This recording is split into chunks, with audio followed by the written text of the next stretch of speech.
Ahoj Tafrube, musím ti napsat, jak tě nesnáším. Tvůj rap mě nebaví, neblázním, přestaň s tím. Nemastný, neslaný, ne na nic nestačíš. Nikdo ti nefandí, až na ty nejmladší.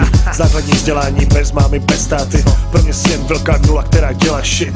Nenaděláš nic, jenom tu překážíš. Kež ani uznání ti vážně nepatří. Slyším tvůj fekal hit, kurvíš mi repráky. Nikdy bych se neukázal na tvý wet party. Nikdy nestrávím to, co předvádíš. Legrační představy, nešťastný předvážky. Tvůj úděl je průměr, tvůj průměr je podprůměr. Tvůj rap je největší průser. Tvůj rap je dementní úlet. Tvůj rap nemůže mít úspěch. Tvůj rap zní jako průjem. Vůbec si prosím tě neříkej MC. Vzbuď se, předvádíš teplý gay skills texty, který jsou fake jak wrestling. Jestli máš rap vážně blásce, tak ho nech být. Už nebudeš lepší a ty to víš nejlíp. Vzdechni, věř mi, že svět bude hezčí.